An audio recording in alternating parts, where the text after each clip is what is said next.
Hey guys, welcome to your YouTube channel. It's Ankita Choubey और आज हम देखने वाले हैं ट्रैफिक इंजीनियरिंग की सेकंड नंबर की सीरीज़। और यहाँ पे मोस्ट इंपॉर्टेंट क्वेश्चन मैं लेकर के आई हूँ यूनिट 3 से। तो यहाँ पे खाली 20 क्वेश्चन नहीं है, इसी के साथ हम डिटेल डिस्कशन करेंगे। जितने भी ऑप्शन है उससे रिलेटेड हम सारी चीज़ों को रिवाइज़ कर लेंगे। तो अगर आपने ये वीडियो देख लिया तो आपका 3rd यूनिट पूरा कंप्लीट हो जाएगा। तो इधर से जो भी इंपॉर्टेंट क्वेश्चन बन सकते हैं उन सबको मैंने कवर अप करा है। तो बिना डिले करे हुए हम स्टार्ट करते हैं हमारा लेक्चर। फर्स्ट क्वेश्चन कह रहा है the road traffic consist of how many type of traffic. अगर हम रोड ट्रैफिक की बात करें तो रोड ट्रैफिक में 2 टाइप के ट्रैफिक होते हैं। कौन कौन से? एक होता है व्हीकुलर, या तो आप व्हीकल से चलोगे, बाइक, साइकिल, है ना, या फिर क्या रहता है आपका पेडेस्ट्रियन, या तो आप पैदल चलेंगे। नेक्स्ट वो कह रहा है the first phase of traffic regulation. Traffic regulation का फर्स्ट फेज क्या होता है? देखो, ट्रैफिक का रेगुलेशन का फर्स्ट फेज रहता है आपका ड्राइवर कंट्रोल, है ना। जो भी आपका ट्रैफिक को रेगुलेट करता है, ट्रैफिक का फ्लो को रेगुलेट कौन करेगा? ड्राइवर। वो कितनी स्पीड से गाड़ी चला रहा है ना। तो पहले आ जाएगा ड्राइवर कंट्रोल करेगा किसको? व्हीकल को। और व्हीकल कंट्रोल करेगा आपके ट्रैफिक फ्लो को। अगर व्हीकल की स्पीड ज़्यादा है तो आपका ट्रैफिक रेगुलेशन, ट्रैफिक फ्लो भी क्या हो जाएगा? ज़्यादा हो जाएगा। तो ये कंट्रोल करता है ट्रैफिक फ्लो को। और ट्रैफिक फ्लो कंट्रोल करता है जो भी जनरल कंट्रोल है। ट्रैफिक फ्लो क्या कंट्रोल करेगा? आपका जनरल कंट्रोल। तो ये आपका पूरा फेज डायग्राम रहता है ट्रैफिक रेगुलेशन का। नेक्स्ट, इसके बाद हम थर्ड बात करेंगे। थर्ड क्या कह रहा है? The various regulation imposed through the traffic control device does not include. जो ट्रैफिक कंट्रोल डिवाइस हैं इनमें से कौन सा चीज़ को वो ट्रैफिक को कंट्रोल नहीं करते? देखो, ट्रैफिक पॉपुलेशन को आप नहीं कंट्रोल कर सकते हो, है ना। जैसे कि अगर हम आपको रेगुलेट कर रहे हैं, अगर ये क्या नहीं कंट्रोल कर सकते? आपको ट्रैफिक के वॉल्यूम को कंट्रोल नहीं कर सकते, है ना। क्लियर विजिबिलिटी को हम कंट्रोल कर सकते हैं, इजी रिकॉग्नाइजेशन को कंट्रोल कर सकते हैं, सफिशिएंट टाइम फॉर ड्राइविंग को कंट्रोल कर सकते हैं। मगर ट्रैफिक की पॉपुलेशन को आप कैसे कंट्रोल कर पाओगे, है ना। अगर ज़्यादा, जैसे कि सिटी है, हाई पॉपुलेशन है, तो वहाँ पे ट्रैफिक का पॉपुलेशन भी क्या हो जाएगा? हाई हो जाएगा। नेक्स्ट 4 क्या कह रहा है? Which of the following is the disadvantage in one way traffic. One way traffic के डिसएडवांटेज क्या है इनमें से? देखो, इसमें एक चीज़ और मैं ऐड करना चाहती हूँ, जो मिनिमम एज का क्राइटेरिया और आप जान लो। अगर जैसे कि आप बात करें नॉन गियर, जो भी आपके नॉन गियर्ड व्हीकल रहते हैं, तो इसको आपकी एज जो लिमिट रहती है, ये रहती है 16 एज लिमिट तक के बच्चे या एडल्ट क्या कर सकते हैं? ड्राइव कर सकते हैं। इसके बाद अगर आप बात करें जो आपकी गियर्ड बाइक रहती है ना, जो भी आपकी गियर्ड बाइक रहती है, तो गियर्ड बाइक के लिए जो आपका एज लिमिट है ये दे के रखा है 18। और ट्रांसपोर्टेशन जैसे कि व्हीकल, बड़े बड़े व्हीकल, ट्रक वगैरह, इसके लिए मिनिमम एज होता है 21। तो ये एज क्राइटेरिया आप याद रखेंगे, 16, 18 और 21, ठीक है। क्वेश्चन नंबर 4 कह रहा है which of the following is the disadvantage of one way traffic. One way traffic का डिसएडवांटेज क्या होता है? तो वन वे ट्रैफिक का डिसएडवांटेज रहता है मोर चैनल ऑफ ओवरटेकिंग। ओवरटेकिंग के लिए हमें क्या करना पड़ता है? ज़्यादा से ज़्यादा चैनल हमें देनी पड़ती हैं, ठीक है। नेक्स्ट, इसके बाद क्या कह रहा है? इसके बाद कह रहा है, देखो, ओवरटेकिंग का मतलब क्या होता है? ओवरटेकिंग का मतलब ये होता है कि जैसे कि आपका कोई व्हीकल है, आप कार ड्राइव कर रहे हो, तो आपको कार को ट्रक से क्या करना है? ओवरटेक करना है। तो जब भी हम ओवरटेक करते हैं तो पहले हम देखते हैं कि यहाँ पे कोई आपकी कार या ट्रक तो नहीं आ रहा। अगर कार और ट्रक आता है तो पहले हम देख लेते हैं कि कहीं ऐसा तो नहीं होगा कि हम यहाँ तक पहुँचे और ये हमसे टकरा जाए, है ना। तो हम वेट कर लेते हैं कि इसको निकल जाने देते हैं, है ना। और अब वन वे ट्रैफिक में ये क्या होता है? वन वे ट्रैफिक में ओवरटेकिंग की प्रॉब्लम्स ज़्यादा इंक्रीज हो जाती हैं, इसलिए हम क्या करते हैं? 2 वे ट्रैफिक देते हैं, है ना, अलग अलग। नेक्स्ट वो कह रहा है, नेक्स्ट क्या कह रहा है? The process of adopting medians and traffic island in an unchannelized intersection is called। अगर कोई unchannelized intersection है, इसमें आपका मीन और ट्रैफिक आइलैंड को आप कैसे इंटरसेक्ट करेंगे, या इनका इंटरसेक्शन क्या कहलाता है? तो इनका इंटरसेक्शन क्या कहलाता है? इनका इंटरसेक्शन कहलाता है चैनलाइजिंग। देखो, जो पर्पस रहता है जिसे हम अडॉप्ट करते हैं, आपका मीन या फिर ट्रैफिक आइलैंड को, है ना, मीन या ट्रैफिक आइलैंड को अगर आपको अनचैनलाइज करना है तो उस कंडीशन को हम कहते हैं चैनलाइज्ड ऑफ इंटरसेक्शन।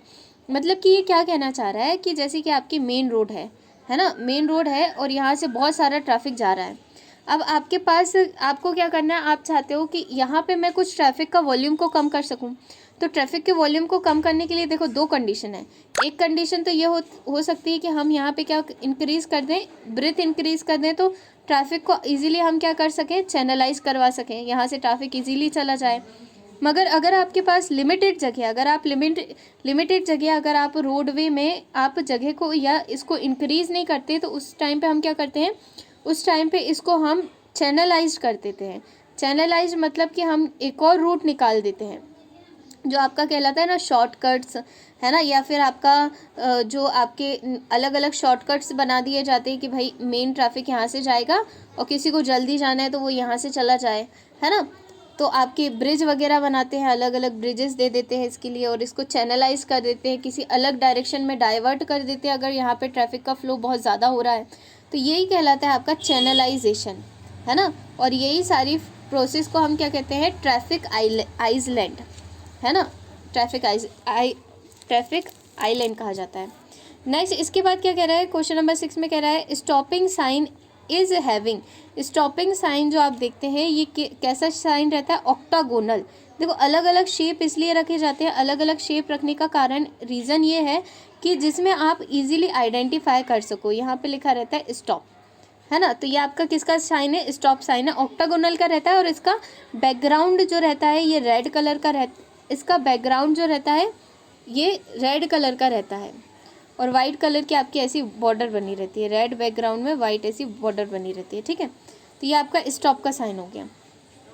नेक्स्ट क्या कह रहा है, गिव वे साइन इज। जो आपका गिव वे साइन रहता है ये किस कलर का रहता है, ये रहता है आपका ट्रायंगुलर शेप में गिव वे साइन, है ना। और ट्रायंगुलर शेप में रहता है, इसमें रेड बॉर्डर रहती है, red border with white background. ये बैकग्राउंड आपका पूरा कैसा रहेगा, वाइट रहेगा, और बॉर्डर रहेगी आपकी रेड, ठीक है। ये किसके लिए, आपका गिव वे के लिए। नेक्स्ट वो कह रहा है to reduce the conflict point which method is preferred. अगर आपको कॉन्फ्लिक्ट पॉइंट को कम करना है तो किस टाइप की मेथड का आप यूज़ करेंगे, तो आप यूज़ करते हैं ट्रैफिक सिग्नल्स का। देखो ट्रैफिक सिग्नल्स, भाई कॉन्फ्लिक्ट पॉइंट क्या होगा, जहाँ पे बहुत सारे रास्ते क्या हो रहे होंगे, मिल रहे होंगे, है ना। या फिर कॉन्फ्लिक्ट पॉइंट हम उसे भी कहते हैं, कई बार हम देखते हैं कि हमारा रोड ऐसे सीधा सीधा जा रहा है और इसके आगे हमें दिख नहीं रहा है, एकदम से यहाँ पे टर्निंग है, टर्निंग में आपका एक ये रोड जा रहा है जो आपका इधर के लिए डाइवर्ट है, और एक ये वाला रोड कंटिन्यू है। तो अब यहाँ से कोई अगर आ रहा है तो उसको ये वाले रोड से आने वाला व्यक्ति नहीं दिखाई देगा, है ना, वो नहीं समझ पाएगा। तो ये कहलाते हैं, ये जो पॉइंट है इसी को हम कहते हैं कॉन्फ्लिक्ट पॉइंट। तो कॉन्फ्लिक्ट पॉइंट पे हम क्या करते हैं, एक बोर्ड बना देते हैं, है ना। ये वाला जो आपका कॉन्फ्लिक्ट पॉइंट है, यहाँ पे आप क्या कर दोगे, यहाँ पे आप एक एरो डाल दोगे, एक ऐसा बोर्ड लगा दोगे, बोर्ड साइन में आप दिखा दोगे कि यहाँ पे एरो है, मतलब यहाँ से आपको टर्निंग लेनी है, या यहाँ पे कोई टर्निंग पॉइंट है जिसमें ये जो ड्राइवर है ये क्या हो जाए, अलर्ट हो जाए कि हाँ यहाँ टर्निंग पॉइंट है, मुझे आराम से आसानी से चलाना है गाड़ी, ठीक है। तो हम क्या कर सकते हैं, यूज़ कर सकते हैं ट्रैफिक सिग्नल का।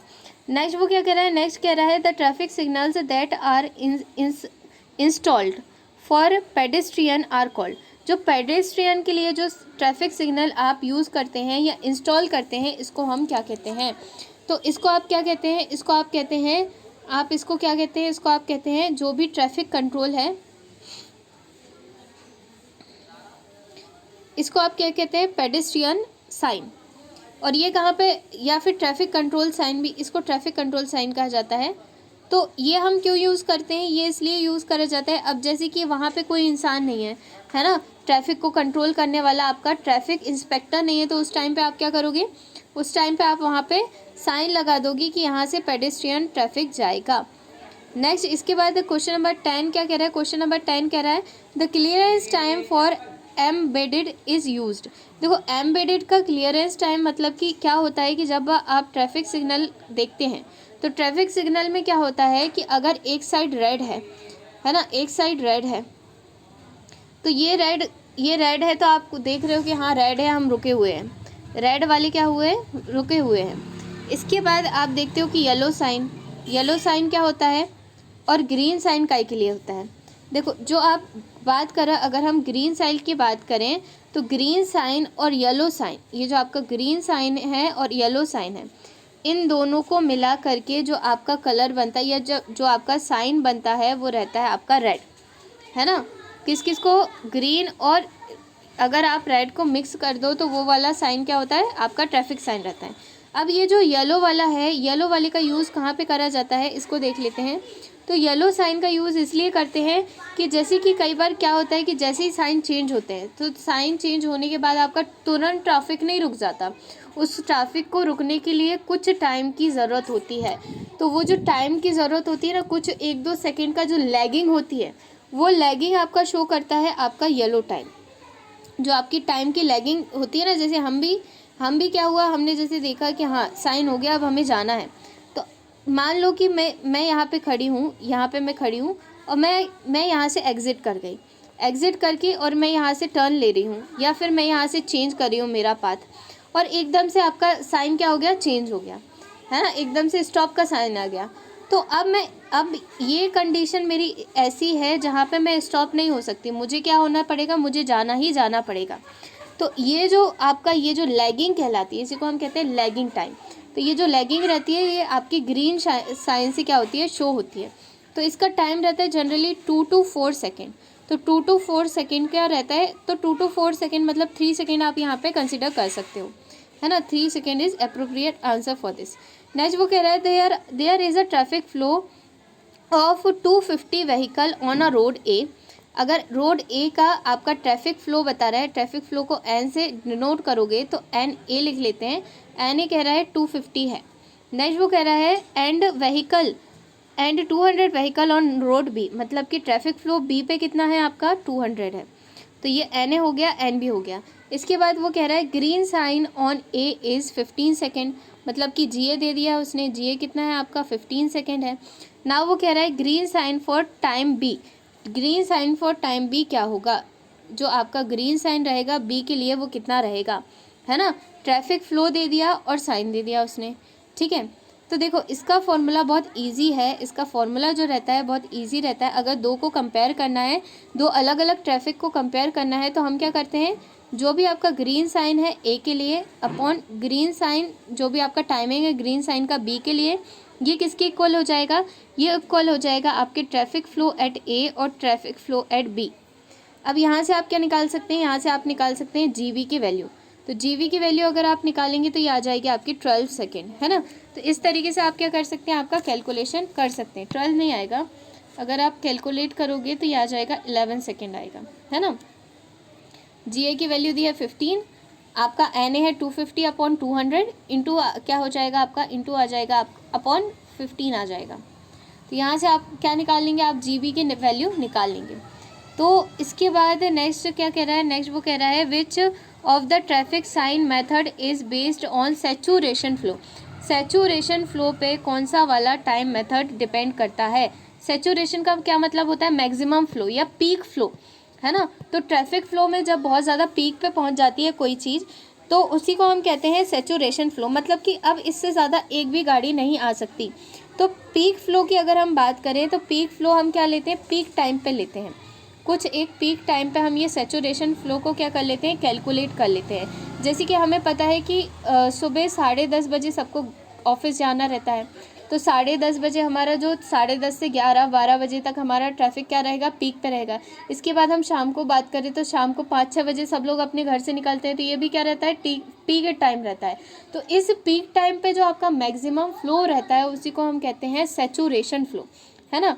अब ये जो सैचुरेशन फ्लो है ये किस मेथड से हम कैलकुलेट कर सकते हैं, तो ये जो आपका सैचुरेशन फ्लो है इसको कैलकुलेट करने के लिए आपका एक वेबसिटर मेथड का यूज़ करते हैं। क्या करते हैं, वेबसिटर मेथड। वेबसिटर मेथड में पीक टाइमिंग में कितने नंबर ऑफ व्हीकल निकल रहे हैं पीक टाइमिंग में, इसको कैलकुलेट कर लिया जाता है और वही होता है आपका सैचुरेटेड फ्लो या आपका मैक्सिमम ट्रैफिक फ्लो, ठीक है। नेक्स्ट वो कह रहा है, नेक्स्ट क्या कह रहा है, which type of traffic island can be use for reducing of conflict point. अगर आपको कॉन्फ्लिक्ट पॉइंट को कम करना है तो कौन सा वाला आइसलैंड का यूज़ करोगे, तो हम किसका यूज़ करेंगे, चैनलाइज्ड आइसलैंड का। मतलब कि अगर बहुत ज़्यादा बहुत ह्यूज अमाउंट में ट्रैफिक आ रहा है और हमारे पास जगह नहीं है तो हम क्या करते हैं, उसको डाइवर्ट कर देते हैं कोई दूसरी जगह पे, है ना। एक और हम लोग क्या कर देंगे, एक और शॉर्टकट, एक शॉर्टकट रहता है, एक लॉन्ग कट रहता है। तो जैसे कि यहाँ से बहुत ज़्यादा ट्रैफिक जा रहा है तो हम क्या करेंगे, हम एक और रास्ता दे देंगे, है ना, जिससे हमारा ये जो फ्लो है ये क्या हो जाए, चैनलाइज्ड हो जाए और हम यहाँ पे ट्रैफिक को क्या कर सकें, कम कर सकें। तो उसको कहते हैं चैनलाइज्ड आइसलैंड। नेक्स्ट वो क्या कह रहा है, the indicator that may be marked for visible outline of the road is called. अगर आपको रोड लाइन, देखो इंडिकेटर क्यों यूज़ कर रहे हैं कि आपकी आउटलाइन दिख सकें।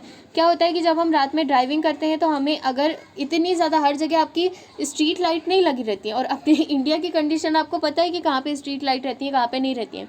तो इसलिए हम क्या करते हैं, एक वाइट कलर की यहाँ पे लाइन को प्लेस कर दिया जाता है ना, वाइट कलर की लाइन, या फिर यहाँ पे कुछ ग्रे नाइट के ऐसे स्पॉट्स बना दिए जाते हैं। तो ये जो आपके स्पॉट्स रहते हैं या ये जो आपकी वाइट कलर की आप एक पट्टी दे देते हैं, ये क्या इंडिकेट करती है, ये इंडिकेट कर देती है कि यहाँ पे आपकी जो रोड है ये क्या हो गई है, ख़त्म हो गई है ना। यहाँ पे ये जो आपकी रोड है ये क्या हो गई, ख़त्म हो गई है, आपको इसके आगे नहीं जाना है। तो ये क्या हो जाता है, रोड वे डी लाइनटर, ठीक है। ये कितने टाइप के रहते हैं, ये 3 टाइप के रहते हैं। कौन कौन से 3 रहते हैं, एक आपका रहता है रोड इंडिकेटर, जो रोड को इंडिकेट करता है कि हाँ ये रोड है ना। तो एक होता है आपका रोड इंडिकेटर, एक होता है हैज़र्ड मार्क। हैज़र्ड मार्क में आप देखते हैं कि एक हैज़र्ड मार्किंग कर देते हैं कि अब इसके आगे आप नहीं जाएंगे, यहाँ पे ऐसा हैज़र्ड मार्किंग कर देते हैं, यहाँ पे वो बना देते हैं क्रॉस का साइन कि इसके आगे आपको नहीं जाना, हैज़र्ड मार्क कर देते हैं। इसके बाद ऑब्स्ट्रक्शन का मार्किंग भी होती है, ऑब्स्ट्रक्शन के लिए भी अलग मार्किंग होती है कि इसके आगे ऑब्स्ट्रक्शन है, आपको इसके आगे नहीं जाना है। बैरिकेड्स वगैरह लगा देते हैं ऑब्स्ट्रक्शन के लिए, कई बार येलो कलर की आप पट्टी भी यूज़ करते हैं, है ना। तो ये 3 प्रकार के होते हैं। कौन कौन से होते हैं, पहला होता है रोड इंडिकेटर, जो रोड इंडिकेट करे, रोड इंडिकेटर के बाद हैज़र्ड मार्क, और नेक्स्ट रहता है ऑब्स्ट्रक्शन मार्किंग। तो ये तीनों आप याद रखेंगे। नेक्स्ट हम कह रहे हैं, क्या कह रहे हैं, the guide post are usually of height. जो आपका गाइड पोस्ट रहता है, गाइड पोस्ट कितनी हाइट का रहता है, देखो अगर हम जनरली बात करें गाइड पोस्ट की तो ये रहता है आपका 0.18 से लेके 1.2 मीटर तक, ये आपका रहता है गाइड पोस्ट, है ना। ये कहाँ पे, ये 45 एंगल पे प्लेस करा जाता है इसको। ये जो गाइड पोस्ट रहता है, गाइड पोस्ट मतलब कि जो आपको दिखाता है कि हाँ आपको यहाँ से मुड़ना है, अब क्या करना है ना, गाइडिंग जो देता है आपको रोड में। तो ये जो रोड गाइडिंग करता है ये रहता है आपका 45 डिग्री पे। 45 डिग्री पे इसलिए रहता है कि ये जो कार में बैठा हुआ व्यक्ति है, ये जो आपका ड्राइवर है ना, ये क्या कर सके, ये ड्राइवर इजीली इसको विजिबल हो सके कि हमें कहाँ जाना है। तो इसलिए इसका जो हाइट रहता है ये 0.18, जो आपका विजन रहता है ना, विजन वाला, ये रहता है 0.18 से लेके 1.2 मीटर, और इसका कितने डिग्री पे रखते हैं, 45 डिग्री पे रखते हैं हम इसको, गाइड पोस्ट को। तो इसमें आंसर क्या हो जाएगा डियर, इसमें इसका आंसर क्या हो जाएगा, इसका आंसर क्या हो जाएगा, सी हो जाएगा इसका आंसर, है ना। इसका आंसर क्या हो जाएगा, सी हो जाएगा। 0.8 से 1.2 होगा वो, 0.8 से 1.2, है ना। यहाँ पे करेक्ट कर लेना आप, 0.8 से 1.2 मीटर तक, ठीक है, 0.8 से 1.2 मीटर तक। नेक्स्ट वो कह रहा है which of the traffic sign method is based on saturation flow. Saturation flow के ऊपर कौन सी वाली मेथड डिपेंड करती है, तो कौन सी वाली कहती है, ये हो जाएगा आपका 16 का आंसर बी हो जाएगा, जो आपका वेबसिटर मेथड है ये करती है।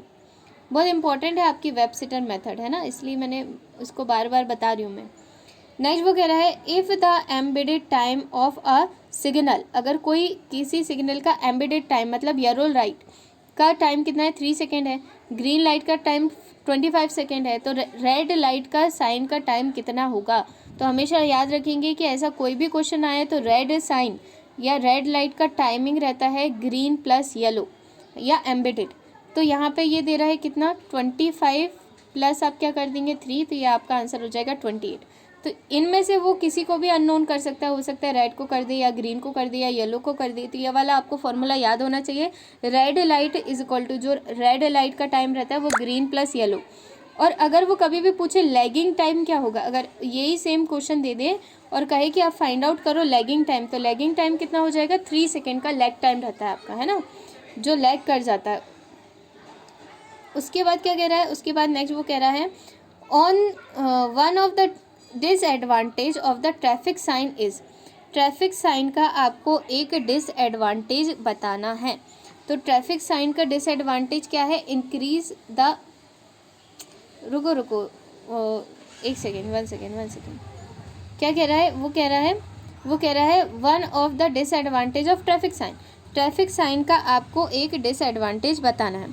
तो ट्रैफिक साइन जो कॉमनली कहाँ पे हम यूज़ करते हैं, ट्रैफिक साइन यूज़ हम करते हैं कि हाई पॉपुलेशन हो, जहाँ पे बहुत ज़्यादा, है ना, जहाँ पे क्या होना चाहिए, हमें सडन स्टॉपिंग होगी किसी व्हीकल की, है ना, या फिर कोई बहुत ज़्यादा रेयरर एंड है, ये जैसे कि इस तरीके से आपके रेयरर एंड है जो शो नहीं हो रहा है, जो दिखाई नहीं दे रहा है आपकी टर्निंग पॉइंट से, कई बार ऐसे वाले टर्न्स भी होते हैं, है ना। तो यहाँ पे आपको क्या करना पड़ता है, यहाँ पे आपको ट्रैफिक बोर्ड या ट्रैफिक साइन देना पड़ता है।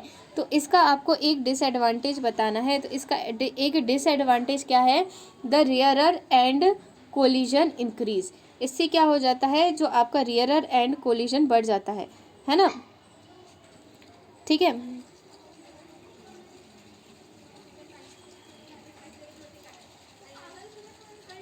जैसे कि अगर रात है और हम सोचे कि हाँ हमने तो बोर्ड लगा दिया, अब यहाँ से बिल्कुल एक शार्प टर्निंग है और नहीं दिखाई दे रहा कि यहाँ से किसको कैसे जाना है, तो उस टाइम पे क्या हो जाएगा, ये कोलिजन हो जाएगा, बहुत सारे एक्सीडेंट हो जाते हैं इस कंडीशन में, है ना। फिर क्या कह रहा है, which of the following is not a consequence of pedestrian using road, अगर आप इनमें से बताना है कौन सा वाला कॉन्सिक्वेंस नहीं है पेडेस्ट्रियन यूजिंग रोड के लिए, तो इसका आंसर क्या हो जाएगा, कौन सा वाला नहीं है, पहला है reduce the efficiency of road, reduce the running speed, reduce the capacity, increase the zebra crossing, तो इसका आंसर क्या हो जाएगा, इंक्रीज द जेब्रा क्रॉसिंग। हमें क्या करना पड़ेगा, जेब्रा क्रॉसिंग को बढ़ाना पड़ेगा अगर आपको रोडवे को पेडेस्ट्रियल यूज़ के लिए देना है, या आप नहीं चाहती कि आपका पेडेस्ट्रियल जो लोग हैं वो आपके ट्रैफिक के साथ मिक्स हो, है ना। नेक्स्ट वो कह रहा है 20 the study that are conducted for planning the facility of pedestrians is, आपको अगर पेडेस्ट्रियंस के लिए जो आपकी स्टडी करोगे पूरा, जिससे आप प्लान करोगे कि आपको पेडेस्ट्रियन ट्रैफिक के लिए कितना पेडेस्ट्रियन छोड़ के चलना है ना, फॉर द फ्यूचर ऑल्सो। देखो ये जो आपका पेडेस्ट्रियन वाला पाथ रहता है ना, ये आपको हमेशा याद रखो, जब भी आप रोड बनाओगे, रोड कंस्ट्रक्शन में आप क्या करते हो, कुछ मार्जिन छोड़ के चलते हो। ये जो मार्जिन छोड़ के चलते हैं ये आप फ्यूचर के लिए चलते हैं कि अगर हमें फ्यूचर में हमारी रोड को इंक्रीज़ करना है तो उस टाइम के लिए क्या रहता है, मार्जिन रहता है। तो यहीं पे आपको पेडेस्ट्रियन भी देना पड़ता है, तो ये आप देख करके देंगे कि पेडेस्ट्रियन कहाँ पे देना है, कैसे देना है ना। तो पेडेस्ट्रियन दिया जाता है पेडेस्ट्रियन वॉल्यूम के अकॉर्डिंग, ठीक है। सो ये वाला लेक्चर यहीं तक हम ख़त्म करते हैं। इसके बाद में नेक्स्ट आपको जल्दी सेकेंड यूनिट और बाकी सारी यूनिट्स का भी मैं वीडियो जल्दी अपलोड कर दूँगी। So thanks for watching my video, best of luck. और मैं चाहती हूँ आप ज़्यादा से ज़्यादा चीज़ें पढ़ें, ज़्यादा से ज़्यादा मैं आपको बता सकूँ इन सारी चीज़ों के बारे में, जिसमें आपकी बहुत सारी डाउट्स और क्वेरीज़ यहाँ पे क्लियर हो जाए और आपको ये सारी चीज़ें एंड तक याद भी रहें। So thanks for watching my video. और एक और चीज़ यहाँ पे मैं इंक्लूड करती चाहती हूँ कि सारे साइन बहुत इंपॉर्टेंट है, इनको अच्छे से आप लर्न कर लें, याद कर लें। मैं कोशिश करूँगी कि नेक्स्ट वाली वीडियो में इसकी एक फ़ोटो भी अपलोड कर दूँ, जिसमें आप इसको देख करके समझ सकें कि कौन कौन से साइन कौन कौन से के लिए इम्पॉर्टेंट होते हैं, है ना। तो मैं कोशिश करूँगी कि उसको भी यहाँ पर ऐड कर दूँ। तो thanks for watching my video. और मुझे बहुत अच्छा लग रहा है आप लोगों की हेल्प करके, बहुत सारे कमेंट्स आ रहे हैं। Thanks for your valuable comments. और अच्छे से तैयारी करें। Best of luck for your exam.